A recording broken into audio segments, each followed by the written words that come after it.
Chapitre 8 DHCP. Le protocole DHCP, on l'a déjà vu l'année passée. Il permet de donner automatiquement des adresses à des hôtes. DHCP version 4. Expliquer le fonctionnement du DHCP sur un réseau de PME. Configurer un routeur en tant que serveur DHCP. Configurer un routeur en tant que client DHCP version 4. Dépanner une configuration DHCP pour IPv4 dans un réseau comité. Enfin, on verra le réseau. Présentation de DHCP version 4.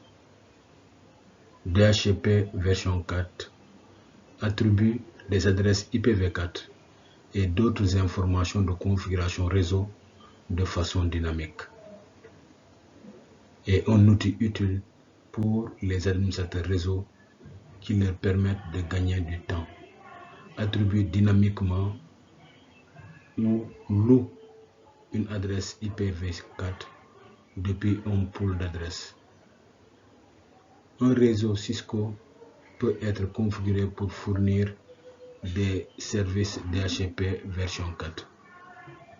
Les administrateurs configurent les serveurs DHCP de sorte que le crédit bail expire. Le client doit alors demander une autre adresse, même si en général c'est la même adresse qui lui est assignée.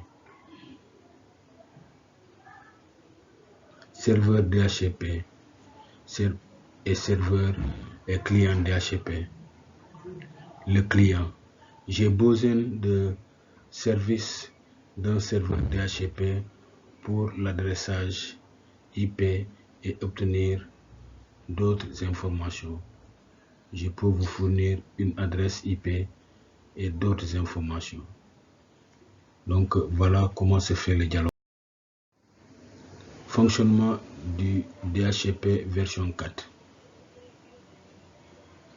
Le client, à l'aide d'une trame DHCP Discover, demande une adresse IPv4.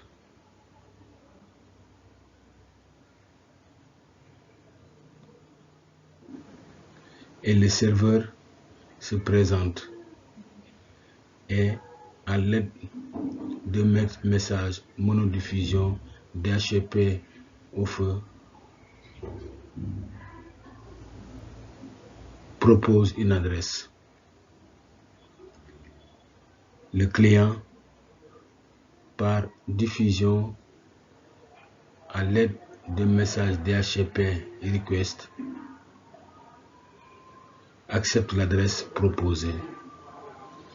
Par monodiffusion, le serveur répond en faisant un message pour accepter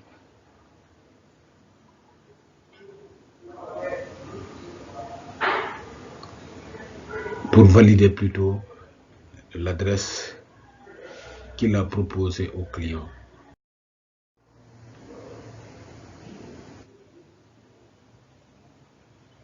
Renouvellement de bail. Côté client, il demande au serveur qu'il veut renouveler son bail. Par monodiffusion DHCP PAC, le serveur répond qu'il a pris connaissance. Format du message DHCP version 4. On avait dit que c'est une trame, mais il y a des informations qui sont à l'intérieur, les indications de la transaction, adresse IP du client en 4 octets, votre adresse IP du serveur, adresse IP de la passerelle, adresse matérielle du client, nom du serveur, nom du fichier de démarrage et option DHCP Message de détection et d'offre DHCP version 4. Adresse du client. Le client n'a pas encore d'adresse. Il fait une requête au serveur DHCP qui a une adresse 192.168.1.254/24. Il y a une trame Ethernet où il y a les informations sur les adresses MAC du demandeur. Le client DHCP envoie une diffusion IP avec un paquet DHCP Discover. Dans cet exemple, le serveur DHCP se trouve sur le même segment et recueille cette requête. Le serveur note que le champ est vide, ce qui signifie que le client est sur le même segment. Le serveur note également l'adresse matérielle du client dans le paquet de requêtes, c'est-à-dire dans la trame. Le serveur DHCP choisit une adresse IP dans le pool disponible de ce segment, ainsi que d'autres segments et les paramètres globaux. Le serveur DHCP les intègre dans les champs appropriés du paquet DHCP. Le serveur DHCP utilise ensuite l'adresse matérielle de A pour former une trame appropriée à renvoyer au client. Configuration d'un serveur DHCP de base. Un routeur Cisco qui exécute le logiciel Cisco iOS peut être configuré en tant que serveur DHCP version 4. Pour configurer DHCP, excluez les adresses du pool. Définissez le nom du pool DHCP. Définissez la plage d'adresses et le masque de sous-réseau. Utilisez la commande default router pour la passerelle par défaut. Paramètres facultatifs qui peuvent être inclus dans le pool. Serveur DNS, nom de domaine. Comme configuration, en mode configuration, on peut taper la commande IP adresse DHCP adresse excluded adresse 192.168.10.1 espace 192.168.10.9. Ça c'est le pool. On l'exclut. Donc DHCP included adresse 192.168.10.254. IP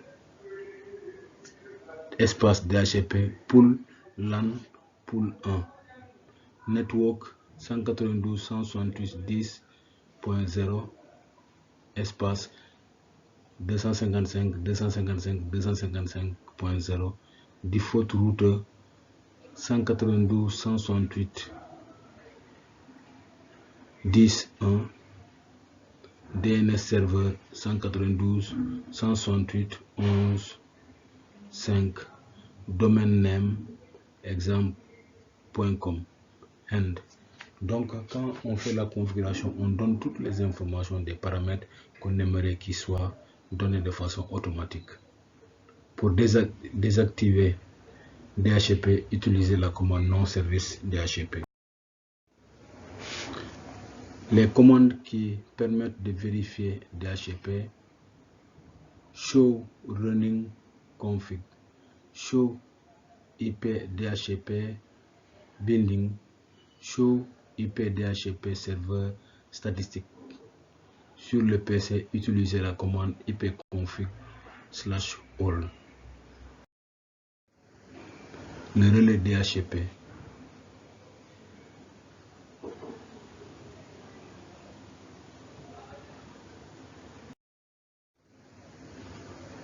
La suite Configuration d'un routeur en tant que client DHCP. Interface giga 0/1, IP, espace adresse DHCP, no shutdown. On peut faire un show pour vérifier que la configuration a bien réussi. Configuration d'un routeur sans fil en tant que client DHCP. Configuration des clients DHCP du routeur sans fil. On doit configurer en entrant dans le menu Setup et on fait la configuration en mettant le nom de l'host, le domaine.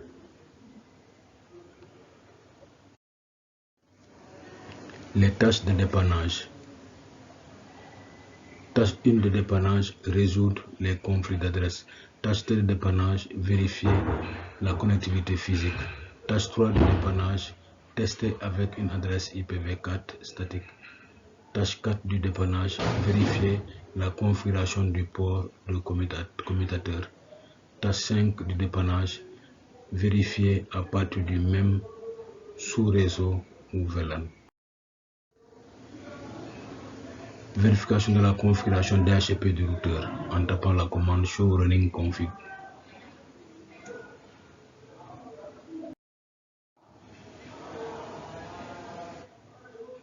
Le débogage de DHCP. Vérification de DHCP à l'aide de la commande debug du routeur.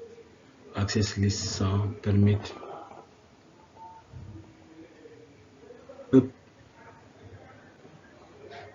UDP any égale 67.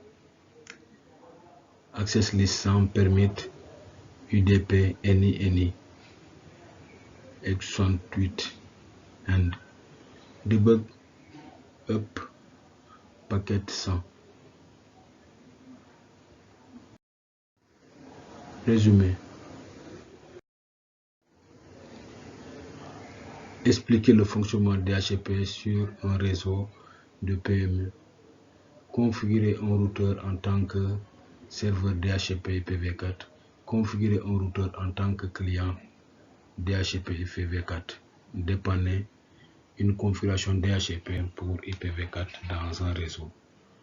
Donc, pour mieux comprendre, le conseil que je vous donne, c'est de revoir ce qu'on a vu sur le DHCP. C'est très simple. Quand un client DHCP demande une adresse à un serveur, il y a au moins quatre étapes qui se font. Demande d'adresse, acceptation de l'adresse, by, réponse. C'est-à-dire que le serveur répond par un accusé de réception. Merci pour votre attention.